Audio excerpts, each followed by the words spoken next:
Olá, sejam muito bem-vindos a mais um episódio do nosso podcast Sociedade de Sucesso, o podcast que ajuda você, empreendedor, a fazer sociedade preservando o teu dinheiro, as tuas amizades e o seu negócio. Você já sabe que a sociedade, quando não dá certo, a primeira coisa que vai pro brejo é o dinheiro, depois vai a amizade, depois vai o negócio, tudo no bolo. Então aqui você aprende como não entrar em furada. Combinado? O nosso tema de hoje é: como é que você faz para evitar, para consertar negociações erradas? Olha, se você assistiu o nosso episódio da semana passada, você já sabe que existe uma regra do jogo na formação de uma sociedade. E hoje nós vamos aprofundar um pouco mais a regra principal, as regras acessórias, as regras assim que não são tão fundamentais, mas que são importantes para garantir que a gente tenha uma sociedade ali tranquila, uma sociedade que vai prosperar. Hoje nós vamos aprofundar esse tema e eu vou estar sempre acompanhada do meu queridíssimo sócio e amigo Thiago Matos, que é um dos donos do Instituto Brasileiro de Marketing, dono e coproprietário deste projeto que se chama Sociedade de Sucesso. Thiago, apresente-se. Essa aventura toda, né? Então, eu estou muito feliz de poder fazer esse projeto com você, até porque você é o grande especialista no assunto e eu nem sabia que existia um ramo dentro do direito civil, que é o direito societário. Então, para mim já era uma coisa super chata de ouvir, mas ao longo dos episódios, dos conteúdos que eu assisto, eu venho aprendendo muito sobre como montar sociedade e principalmente como não montar uma sociedade amadora. E eu já peguei muitas coisas do nosso primeiro capítulo, né? E foi legal porque a gente começa a acompanhar que todo mundo tá vendo, tá ouvindo, vários comentários que a gente recebeu, várias perguntas. Então, para você que está nos ouvindo, seja no YouTube, seja nos principais canais de áudio, né, de podcast, mandem as suas dúvidas, marque aquela pessoa que talvez se interesse por esse assunto ou possa se interessar por esse assunto, seja essa pessoa que já tem uma empresa, que está começando uma empresa, que está largando o CLT e está abrindo um próprio negócio, que certamente esse conteúdo vai ser importante para ela. E Ju, para a gente poder entrar nesse assunto, né, você percebe que existe muitas negociações societárias erradas? Existe porque tem muita gente igual a você, né, Thiago, que paga a língua, porque você achava chato. Gente, o Thiago achava muito chato esse papo de sociedade, esse papo de advogado. Falava em advogado pra ele já tinha pavor, entendeu? Já queria saber como é que ele fazia pra pagar menos ou pra não pagar o advogado, pra já ficar longe ali daquela situação. Então tem muita gente que está assim nesse momento e que vai pagar a língua, porque a gente precisa ter conhecimento. Se a gente não tiver conhecimento, a gente vai fazer negociação errada. Então tá? Tem muita gente que faz negociação errada. Eu queria dar um exemplo para vocês. Eu atendi um cliente há algum tempo atrás que ele tinha um provedor de internet. E ele não tinha, assim, o know-how, mas ele tinha dinheiro para investir. Ele vendeu um determinado bem, um bem particular, que ele conseguiu comprar com anos e anos de trabalho, pegou 9 milhões de reais e investiu no projeto, investiu na sociedade. Só que como ele não era o sócio que tinha o know-how, ele ofereceu participação societária para 2 sócios que seriam os operacionais, seriam os técnicos responsáveis ali por aquela atividade. A sociedade durou pouquíssimo, assim, cerca de 2 anos. Depois do início da sociedade, um dos sócios quis sair. E a empresa ainda não tinha patrimônio, né? Nenhum patrimônio que não tivesse sido gerado por esse investimento inicial que o meu cliente fez. E aí, pasme você, quando um dos sócios quis sair, ele começou a achar que ele tinha direito de receber 3 milhões pela participação dele. Um sócio que não investiu um tostão. Você lembra que na semana passada a gente falou que a regra de ouro da sociedade é exatamente o compartilhamento de investimentos? E que muitas vezes a gente vai fazer sociedade com alguém que não tem dinheiro para entregar, só tem serviço, e a gente fica iludido, a gente acha que o serviço vale muito, não, eu preciso do serviço dele, o serviço dele é fundamental, e a gente acaba fazendo sociedade antes que o outro tenha a oportunidade de provar que ele transforma o serviço em resultado. Então, foi exatamente isso que aconteceu com esse cliente. E nós estamos... Foi um caso que precisou ir para a justiça, né? Eles estão na justiça, estão brigando no judiciário até hoje. Uma briga que poderia ser perfeitamente evitada. Então, para você ver, como é que tem... Quando você não sabe como é que você vai negociar a participação, quando você não sabe quanto o outro merece, quanto o investimento do outro justifica de participação naquela sociedade, você vai negociar errado. Então, assim, ó, esse exemplo é legal, porque isso acontece muito, né? Às vezes você está entrando numa área tecnológica, você é visionário, mas você não é técnico o suficiente para fazer aquilo acontecer.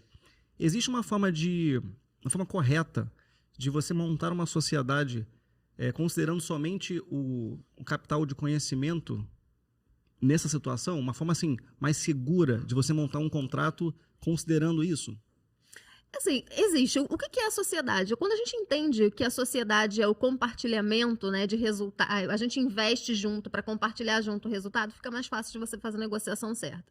Então, quando a gente tem alguém que vai fazer sociedade e o investimento dela não está claro, o montante financeiro do investimento não está claro, a gente pode usar uma inteligência contratual para formatar essa sociedade. Inclusive, no Sociedade de Sucesso, no curso Sociedade de Sucesso, no módulo Sócio de Serviço e Sócio Investidor, a gente fala exatamente sobre isso, sobre sociedades que são formadas por sócios que vão fazer investimentos desiguais.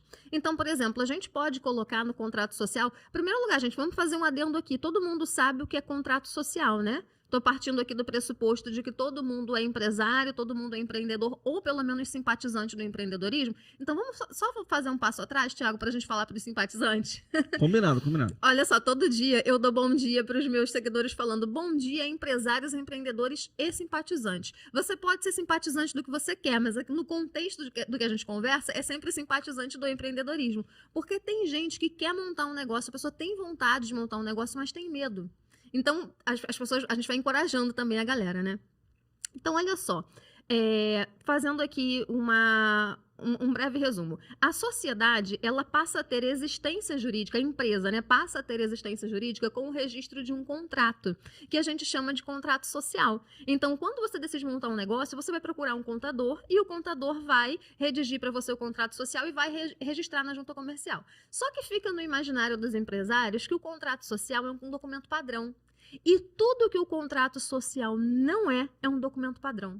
Dentro do contrato social, existem informações fundamentais. É ali que a gente vai ver, por exemplo, quem fez o investimento, quem é o sócio majoritário, quem é o sócio minoritário, se todo mundo cumpriu com a obrigação de investir, o que acontece se essa sociedade se dissolver, como é que a gente calcula a participação do sócio que quiser sair, como é que a gente calcula a participação de um sócio que morrer. Como é que a gente divide o poder de decisão? Como é que a gente divide o lucro? Você tem gente que fica dividindo o lucro todo mês e dentro do contrato nem existe essa permissão. Entendi. Entende? Então, olha só, fazendo um retorno, o contrato é o documento mais importante das nossas empresas. Então, respondendo a tua pergunta, Thiago, existe uma forma segura da gente fazer sociedade quando os sócios têm investimentos desiguais? Existe.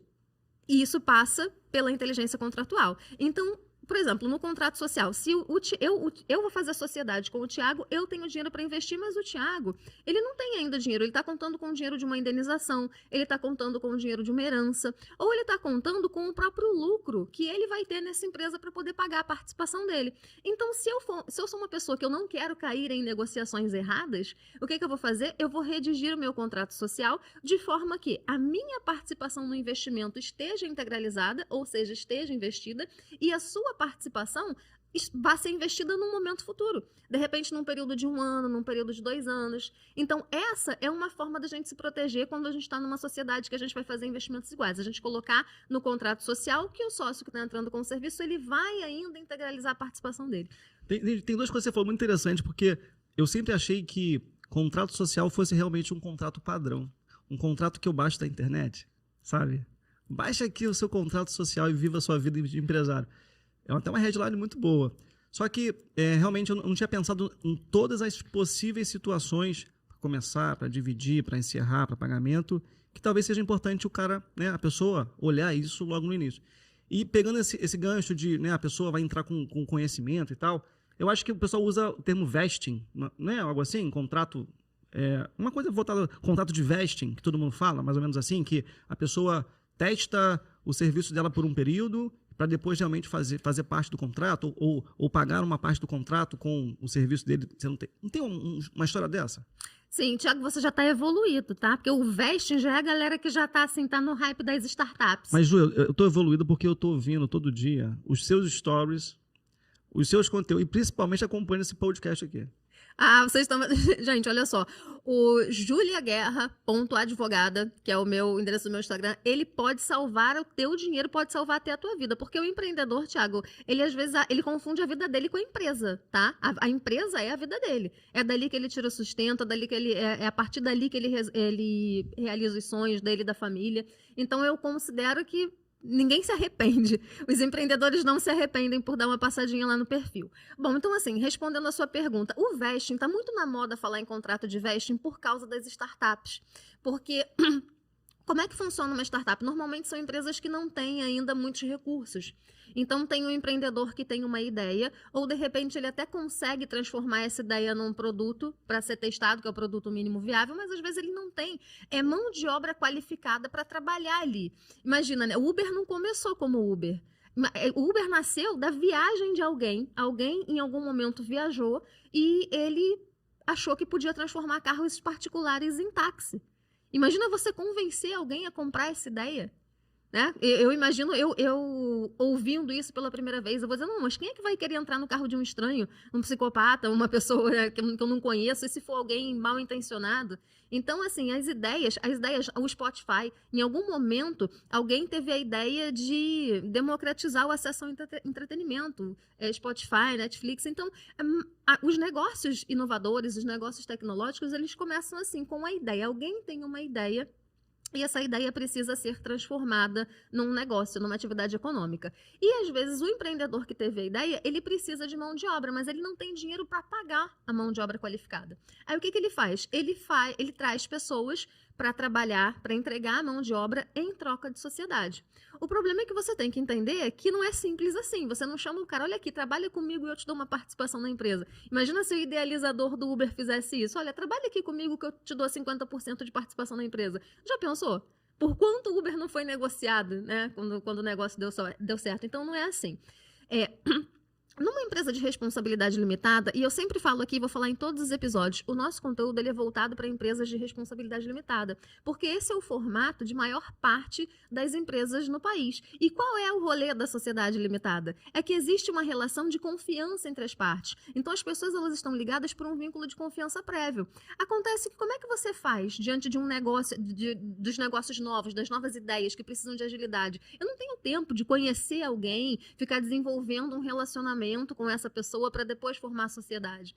Mas também, por outro lado, eu sair te oferecendo sociedade só porque eu acho que você tem a mão de obra que me interessa pode ser muito arriscado. Então, como é que o vesting nos socorre? Ele funciona como se fosse uma promessa de sociedade. Eu faço com você um contrato onde eu prometo te dar uma participação societária, pode ser 4%, 5%, 10%, 20%, se você me entregar algumas metas. Então, eu posso te contratar como um funcionário pela CLT, posso te contratar como um prestador de serviço, fico com você ali durante um ano, a gente chama esse período de teste de período de cliff.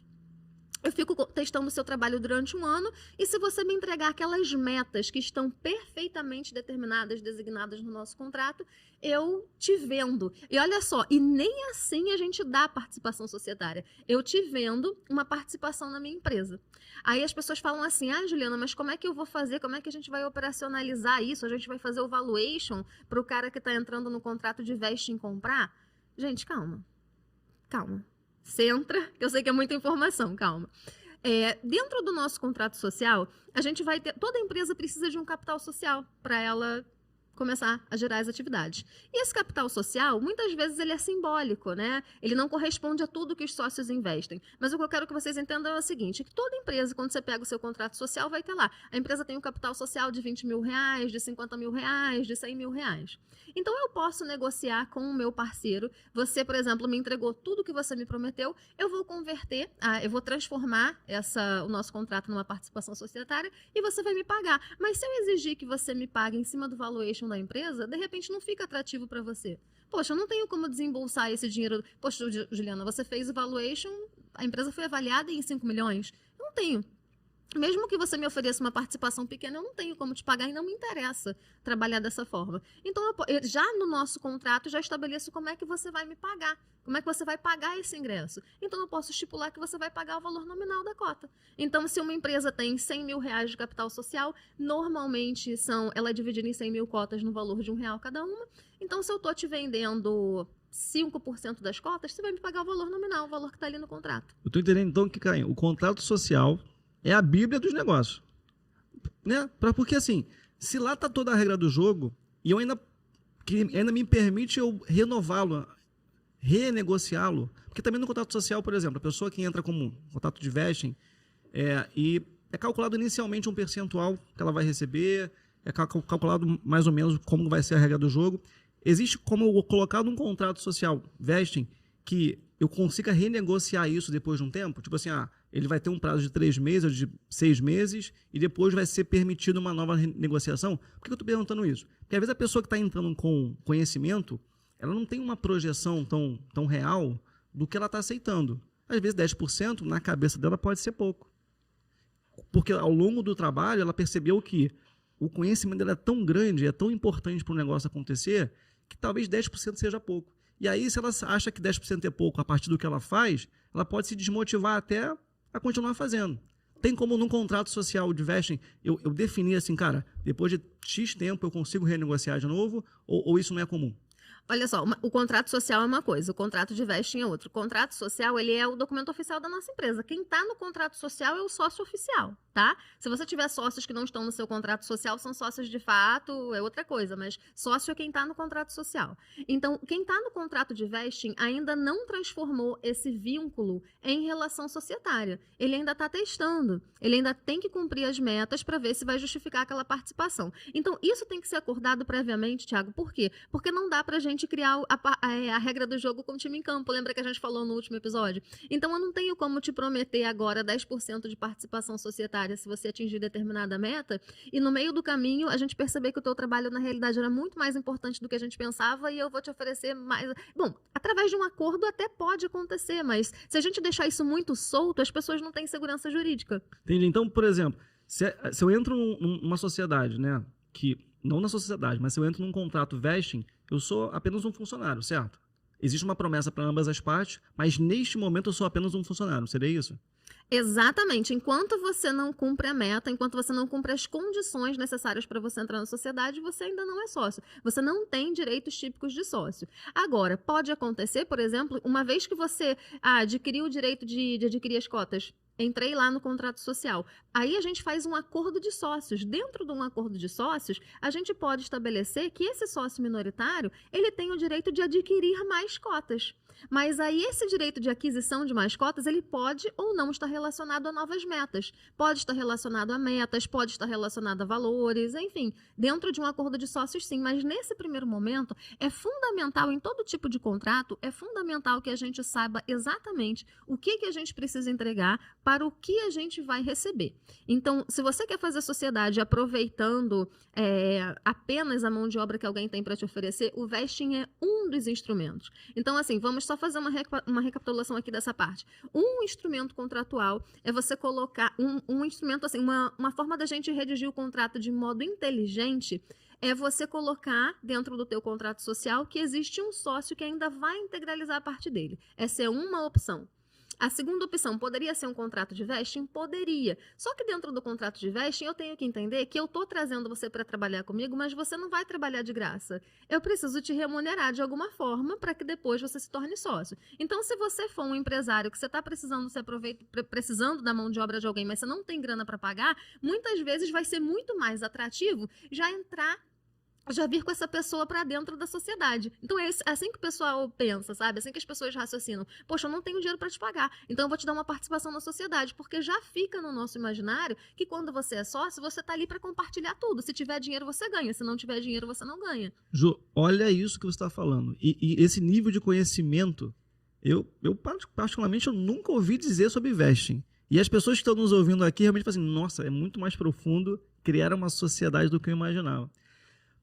Só para as pessoas saberem mais ou menos como se aplica esse tipo de contrato vesting, quais são as áreas, quais são os segmentos de negócio que normalmente é mais comum se ver essas promessas de participação e quais outros nichos que o pessoal faz, mas talvez não precisaria? Ótima pergunta. A gente pode usar em qualquer nicho, mas é muito comum nas empresas de tecnologia. Muito comum. Porque você precisa de um programador, você precisa de um especialista, um técnico em TI, que muitas vezes é um conhecimento específico, é escasso no mercado. Né? Então, é muito comum que as startups, por conta dessa necessidade de fazer sociedade, sem que haja tempo para as pessoas desenvolverem uma relação de confiança, então é muito comum que elas recorram a esse tipo de instrumento. Agora, outras empresas podem se beneficiar? Podem. Olha, uma vez eu atendi um cliente que ele falou assim para mim, Juliana, eu estou pensando em fazer um contrato de vesting com um consultor. Aí eu falei pra ele, mas não faz sentido o contrato de vesting com um consultor financeiro. Consultor financeiro você contrata pra te dar assessoria, não precisa transformar em sócio. Aí ele falou assim, não, Juliana, ele não é consultor financeiro, ele é consultor químico. Aí ele explicou que ele tinha uma empresa de fertilizante, que existia um químico que fazia as fórmulas. E ele achou que se ele oferecesse uma participação societária para esse profissional, ele ia ter aquele empenho, sabe, de criar aquela fórmula, de dar aquele pulo do gato. Falei, olha, que interessante, né, essa diversidade de negócio. Eu falei, você até cabe, sim, você fazer um contrato de vesting, mas como é que você vai, qual é a meta que essa pessoa vai precisar atingir para depois você dar uma participação societária para ela? Então, é muito comum. No nosso caso, por exemplo, se vocês não sabem a história que me liga ao Tiago e a história que me liga ao Instituto Brasileiro de Marketing, que é a empresa do Tiago, te recomendo assistir o episódio anterior. Mas no nosso caso, por exemplo, quando o Willy está aqui nos assistindo, quando o William me propôs sociedade, a gente poderia ter feito um contrato de vesting. Então, o que a gente poderia ter feito? Porque foi assim, gente, eles me fizeram uma proposta para cuidar do marketing dos meus produtos digitais. Visionários, né? Pô, essa mulher vai criar produto digital pra caramba. Tudo culpa do Willy, tudo culpa do Willy. Tudo culpa do Willy que me seduziu. Então, nós podíamos ter feito direto a sociedade, o pjdesucesso.com, e colocado todo mundo no contrato social, ou a gente poderia ter feito um contrato de vesting. E assim vocês iriam me entregar um resultado. Eu falei, olha, então eu vou montar a empresa sozinha, vocês vão me entregar um resultado, e eu considero que esse resultado, vamos combinar aqui, esse resultado vale 30%. Vocês estão de acordo? Então, se a gente tivesse feito o contrato de vesting em 1 mês, em 2 meses, já teria batido o resultado, né? E eu já teria que, dependendo de como a gente redigisse o contrato, eu já estaria obrigada a aceitar vocês na sociedade mediante o pagamento que a gente combinasse. Então, o vesting funciona assim, mas ele pode ser cabível em outras formações societárias. A gente só precisa entender que existe uma diferença. Uma coisa é quando você vai trazer uma pessoa para dentro do contrato social, ela te prometendo sociedade, ou seja, ela já está sendo sua sócia. Aí você tem que ter um tipo de inteligência contratual. Aí é o momento em que a gente vai colocar no contrato social que ele ainda vai integralizar, ou então a gente vai fazer um contrato de confissão de dívida. Poxa, eu integralizei o valor todo, ele ainda não integralizou, então ele assina um contrato de confissão de dívida se comprometendo a me restituir a parte dele que eu adiantei. Então, tem várias formas da gente negociar, da gente fugir de negociações erradas. Lá no Sociedade de Sucesso, tem um módulo onde eu falo só sobre isso. E o vesting, já que você trouxe esse gancho, ele é uma alternativa. Mas ele é uma alternativa, pensa bem, gente, ele é uma alternativa para aquelas pessoas que ainda não vão fazer sociedade. Elas ainda não têm certeza se elas vão fazer sociedade. Se você já tem certeza, se você está se associando a alguém que você já conhece, mas que te prometeu o trabalho, mas você já sabe que é a relação societária que vocês vão fazer, aí é outra inteligência contratual. Tá? O vesting, ele é uma alternativa. Eu imagino já os seus alunos, né, fazer um negócio com outro empresa. Não, eu quero fazer um contrato de vesting. Olha que moral, que status. Ficava assim, né? Tem advogado que não sabe que existe isso? Claro. Tem, bastante. Tem.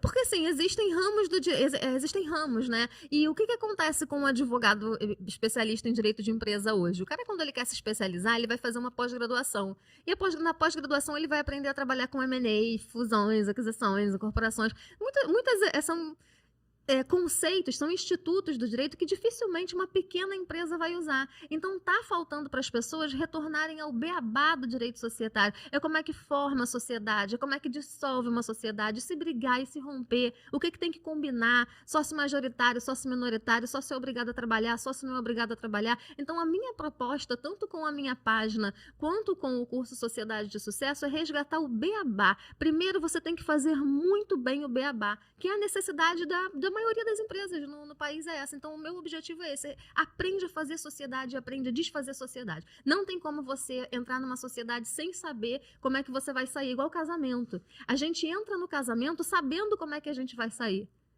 Isso é um insight legal. Pegou essa? Pegou essa. Como é que não? Vamos repetir para o pessoal que está ouvindo, que está, de repente, no meio do trânsito. Repete de novo. Você entra em sociedade igual você entra em casamento. Tu entra no casamento sabendo como é que você vai sair. Sabe como é que a gente planeja o final do casamento? A gente planeja escolhendo o regime de bens. Então, por que a gente escolhe o regime de bens antes de casar, na hora que a gente vai dar entrada nos papéis?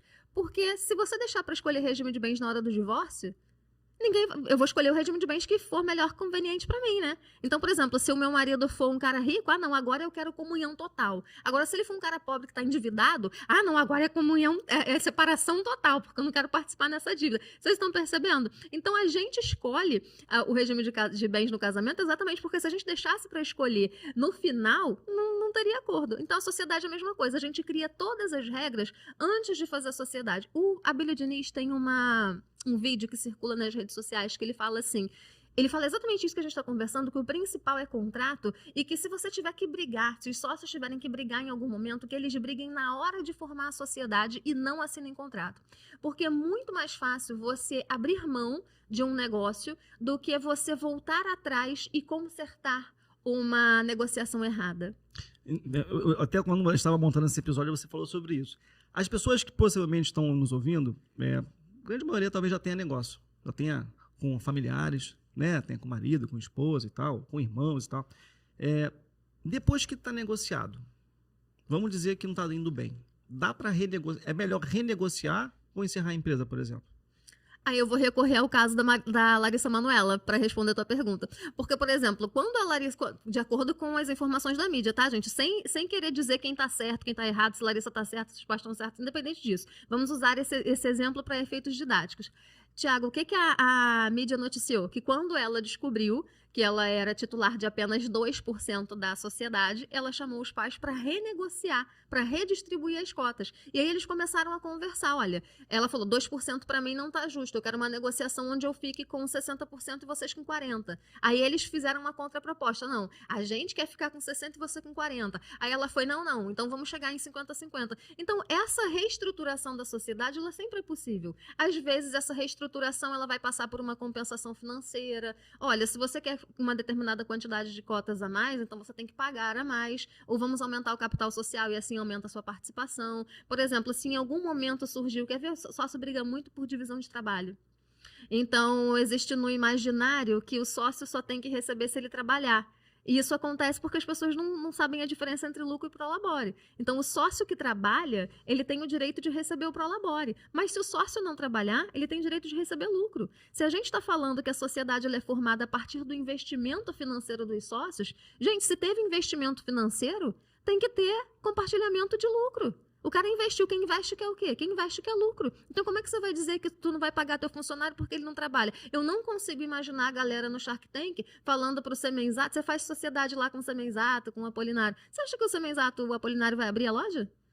Vai, né, tá ali, né? Não vai, gente, não vai. Então, no momento em que eu entendo que a negociação, ela passa por esse investimento, eu entendo que todo mundo que está ali dentro tem que receber a participação no lucro, por mais que eu ache injusto, por eu estar trabalhando mais do que o outro. Então, para resolver esse problema, a gente institui um prolabore para que quem trabalha receba um pouco mais, porque receba o prolabore, e o sócio que só investiu receba apenas o lucro e coloque um funcionário para fazer as funções que ele naturalmente faria. Então, a gente reverte negociações erradas a partir desse bate-bola. Vamos convocar uma reunião de sócios, não tá legal aqui. Se der certo, ótimo. No caso da Larissa Manoela, não deu. Não chegaram no acordo. Ela falou, então, já que não tem acordo, eu estou saindo da sociedade, deixando o patrimônio para vocês. A gente não precisa chegar a esse extremo, né? A gente não precisa abrir mão do patrimônio. A gente pode sair fazendo um acerto de contas, mas lembrando sempre que adeus também foi feito para se dizer. É a música do Guilherme Arantes e agora entreguei muito a minha idade. Muito a sua idade. Mas, ó, é legal isso porque, às vezes, quando a gente monta uma sociedade, a gente acha que o trabalho da pessoa que o faz, ela pode não compensar a participação de lucro e talvez o que você entrega de estratégias ou de conhecimento valha mais do que o trabalho executado. Você já pegou casos que existiam sociedades, existiam sócios que um trabalhava, o outro não trabalhava, mas o que não trabalhava talvez era mais estratégico do que o que trabalhava, e no final existia uma certa competição de, pô, eu deveria ganhar mais que você, ou deveria ganhar menos. Já aconteceu algum caso assim? Só todo dia. Só porque a gente tem a tendência de supervalorizar o nosso trabalho, né? Normalmente é uma negociação. Quem está na posição de alguém que está recebendo dinheiro sempre vai supervalorizar. E quem está na posição de quem vai perder dinheiro, quem vai pagar, vai subavaliar. Então, por exemplo, o trabalho estratégico ele é pouco valorizado. Então, se você está trabalhando da sua casa, está na administração, mas tem um outro que está no operacional, esse que está no operacional acha que trabalha mais. Mas a gente resolve tudo isso fazendo acordo de sócios, onde a gente institui o Prolabore. O Prolabore, por exemplo, assim, dá muito problema falar de Prolabore, porque a maioria das pequenas empresas não tem essa divisão. Não sabe o que é lucro, não sabe o que é Prolabore. Como é que o pequeno empresário administra a empresa? Ele olha para o caixa, vê todos os meses, paga as contas, as contas operacionais, o que sobrou ele divide como lucro. Se você administra a sua empresa assim, dificilmente o negócio vai crescer. Como é que você vê o resultado? Como é que você olha para um determinado período e vê o dinheiro que sobrou para você reinvestir? Entende? Então, assim, a administração amadora causa muito esse tipo de problema, mas a gente resolve instituindo o Prolabore e considerando que o Prolabore, ele corresponde a um valor que um funcionário que exerce as funções que você exerce dentro da tua empresa receberia. E sempre respeitando o fluxo de caixa, né? Porque não adianta você dizer para mim, Juliana, eu sou o administrador da empresa, tenho o direito de ganhar 30 mil. Se a tua empresa não tem fluxo de caixa para pagar 30 mil. Se você ficar tirando dinheiro da tua se você ficar tirando todos os meses 30 mil da tua empresa como Prolabore, e a empresa não tiver dinheiro para pagar isso, você está endividando a empresa, ou seja, está se endividando, porque os sócios respondem pelas dívidas da empresa. A empresa é uma ficção, tá? A empresa é uma ficção. Ela é uma pessoa jurídica com responsabilidades próprias, com obrigações próprias, mas se em algum momento essa empresa não tiver como arcar com o pagamento das próprias dívidas, essa responsabilidade pode passar para os sócios. Então, essa administração amadora também leva muito à briga societária. Porque quando começa a faltar dinheiro, gente, é igualzinho casamento, um começa a culpar o outro. Mas é você. É você que fez, por culpa sua. Eu trabalho muito mais do que você não está trabalhando. É claro que a empresa não vai dar certo. É o famoso ditado, o combinado não sai caro. É isso aí. E para a gente poder resumir, então, para quem está nos ouvindo e já tem sociedade, que tem salvo o contrato social, ou nem sabe que tem um contrato, ou não sabe nem onde guardou o contrato social, quais são os tópicos, né, os principais acordos, se a gente pudesse listar aqui, que essa pessoa que já tem um contrato social, ela possa rever se existe ou não, porque às vezes você tem tópicos aqui que você falou que talvez no meu contrato nem exista. Até mesmo, né, para que ela possa falar assim, eita, eu preciso renovar, eu preciso atualizar meu contrato, eu preciso renegociar meu contrato, e que também sirva também para quem está querendo abrir uma empresa e montar já um contrato social. Quais são os principais tópicos que não podem faltar no contrato social? Em primeiro lugar, Thiago, eu tenho certeza que o teu contrato social tu fez de guardanapo. Tu fez de coisa de desenho pro teu filho. Na verdade, o único contrato que eu fiz decentemente foi para clientes, que foi você que fez, né? Agora, o nosso contrato social possivelmente não teve essa profundidade técnica que deveria ter sido feito lá desde o início. Pois é. Olha só, a gente precisa... Em primeiro lugar, tem cliente que chega para mim e fala assim, Juliana, eu tô desfazendo sociedade, meu sócio quer sair, não sei muito bem como é que eu vou negociar. Aí eu vou... Então, me dá teu contrato social. Aí a pessoa, mas o meu contrato social é genérico. Só agora que você se deu conta de que o contrato social é genérico? Então, assim, antes de procurar o advogado, você tem que ir lá no teu contrato. Quer sair da sociedade, vai no contrato. Então, logicamente, a regra de ouro é você ter um contrato social bem elaborado. Agora, se você está formando uma sociedade, ou se você está numa sociedade que está completamente bagunçada, eu vou fazer uma coisa, eu cobro, na realidade, para fazer isso, mas para você que está nos assistindo ou nos ouvindo aí pelas redes, você vai ter essa palhinha de graça. Então, olha só, gente, peraí. Pega papel e caneta agora, para o que você está fazendo, que essa parte é importante. Você vai listar, então, todos os itens principais que não podem faltar num contrato social de sucesso, é isso? Num acordo de sócios, porque muitas vezes o contrato social, como ele é um contrato que fica arquivado na junta comercial, tem uma certa complexidade para a gente alterar. Antes de alterar o contrato social, vamos aprender a fazer os acordos que vão ficar aqui no contrato particular entre os sócios. Então, vou dizer para vocês quais são os 4 motivos pelos quais os sócios brigam. Tu anota também, hein, Thiago? Eu já vou virar até minha página aqui para poder conseguir anotar. Pode falar. Porque ele também tem sociedade com um monte de gente. Sócios brigam por causa da divisão de poder.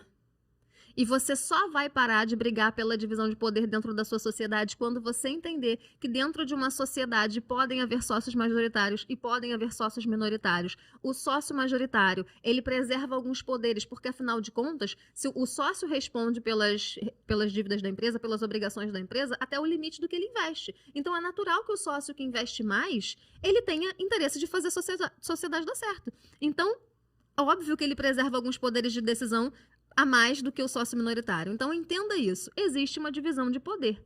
Ser sócio minoritário não é um bicho de 7 cabeças. Você só precisa entender que você não vai ficar fazendo queda de braço com o outro que tem um poder de decisão e você não tem.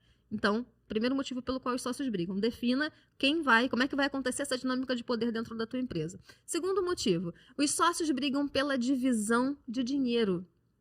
E lembrem-se, a divisão de trabalho interfere na divisão de dinheiro. Então, você precisa pensar o seguinte, todo mundo vai trabalhar?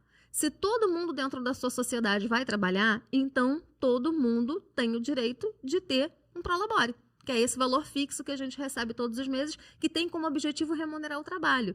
E se você, por acaso, tiver um sócio que não vai trabalhar, lembre-se, ele investiu. Ele não está trabalhando, mas ele investiu. E você acha que alguém investe de graça? Alguém monta um negócio e bota ali a grana de graça para você trabalhar e você ganhar dinheiro? É óbvio que não. Essa pessoa também merece ganhar. Mas ele não recebe o prolabore, ele recebe o lucro.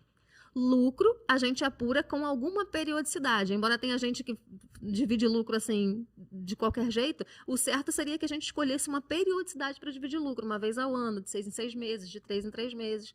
Então, entendemos, né? Divisão de poder, divisão de dinheiro e divisão de trabalho eu vou colocar como um motivo só porque eles estão ligados. Terceiro motivo que fazem os sócios brigarem, diferença de expectativas para o futuro. Tem gente que faz sociedade imaginando que vai criar uma empresa de sucesso. Vai ser o novo Netflix do mercado, vai ser o novo Spotify do mercado. Aí ela vai e se associa com um cara que está com o objetivo de tirar dinheiro para pagar as contas no final do mês. Existe alguma coisa errada você abrir um negócio para você ter dinheiro para pagar suas contas no final do mês? Não. Tem nada de errado com isso, Thiago. O errado é quando você se associa com um cara que quer crescer. Porque vocês vão precisar de estratégias diferentes. A pessoa que quer fazer a empresa crescer, ela precisa deixar o máximo de dinheiro possível no caixa. E a pessoa que quer sustentar, dar uma vida melhor para a família dela, ela vai querer retirar o máximo de dinheiro possível do caixa. Então, como é que você explica para o teu sócio que no final do ano, olha, a gente precisa reinvestir o lucro?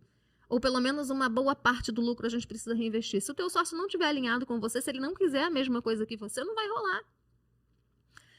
Quarto motivo, o quarto motivo vocês têm que prestar muita atenção. O quarto motivo vai aparecer na hora de desfazer a sociedade. Por quê? Porque normalmente um sócio não concorda com o valor de participação que tem que pagar para o outro. Esse é um calcanhar de Aquiles tremendo. Porque, por exemplo, uma empresa como a sua, uma empresa como a minha, qual é o ativo da nossa empresa? É carteira de clientes. Como é que você avalia a carteira de clientes? Então, é nesse momento que a gente quer deixar uma sociedade pequenininha. Gente, tem empresa que vocês não têm noção do rolê que é encontrar valor de empresa. Primeiro que ninguém paga, tá? Ninguém paga para fazer valuation. Dificilmente um pequeno empresário vai ter essa noção. Eu vou contratar uma empresa especializada para fazer valuation. Sabe o que eles fazem? Outro dia eu atendi uma empresa que eles combinaram assim, que se algum sócio sair, eles iam pegar o faturamento e multiplicar por 18. Eu falei, gente, mas que negociação é essa? Aí você tem lá uma empresa que não fatura 1 milhão por mês, 1 milhão por ano, e você tem um valuation de 18 milhões. Não fatura, não chega a 1 milhão, mas chega perto. Aí para o sócio sair, você paga 18 milhões para ele. Gente, não é assim que a gente negocia. Existe uma inteligência. Então você tem que entender que, bom, quais são os fatores que eu vou analisar na hora de pagar para o meu sócio sair? Eu vou analisar o patrimônio da empresa, eu vou analisar se essa empresa tem patrimônio imobilizado, se essa empresa tem patrimônio, ativos tangíveis, ativos intangíveis. Tem empresa de tecnologia, por exemplo, que o patrimônio dela é o software, é o programa. Como é que você avalia isso? Você tem que pensar, eu vou avaliar pelo valor que eu investi para a criação desses produtos. Então, a gente pensa, quais são os critérios? Empresa que tem patrimônio, a gente pode avaliar o patrimônio, mas empresa que não tem patrimônio, a gente tem que analisar os ativos como um todo.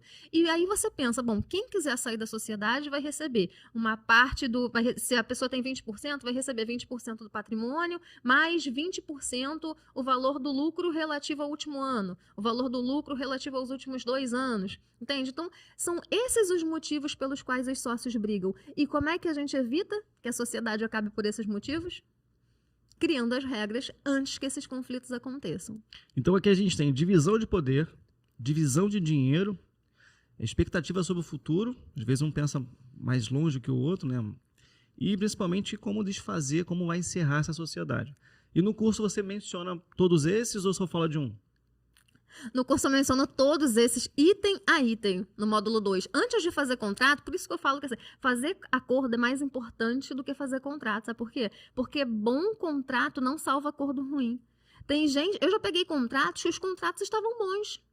Em termos de divisão de obrigações, divisão de deveres, os contratos estavam bons. Só que eles estavam consolidando negociações ruins.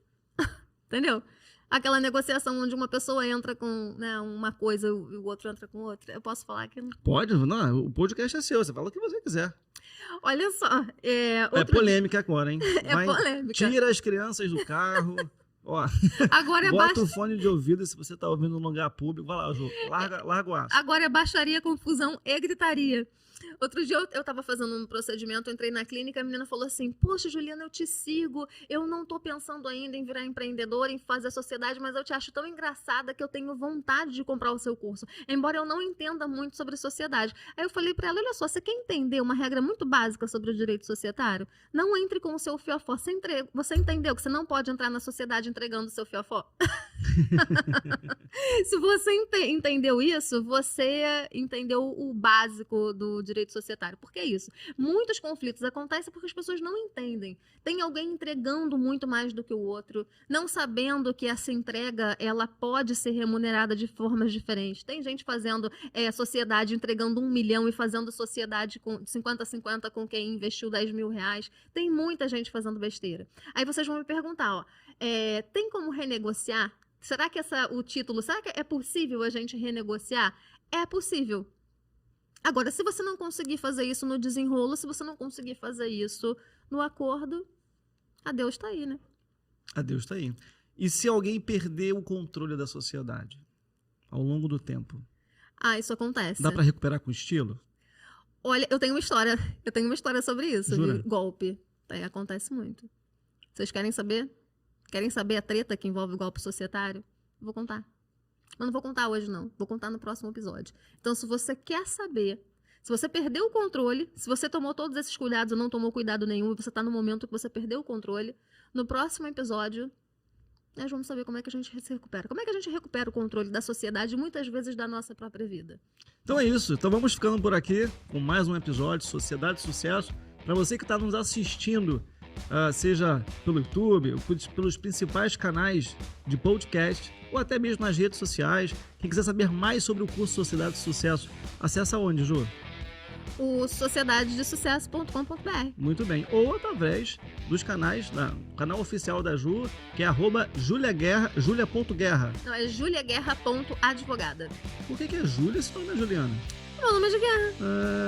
Gostou dessa piada, né? Sou engraçadinha, gente. Thiago é engraçadinho, mas eu embarco nas brincadeirinhas dele. É isso. Muito obrigado por toda essa audiência. Mande suas dúvidas para nossas redes sociais, para as redes sociais da Ju. E até o próximo capítulo. Até mais. Tchau, tchau.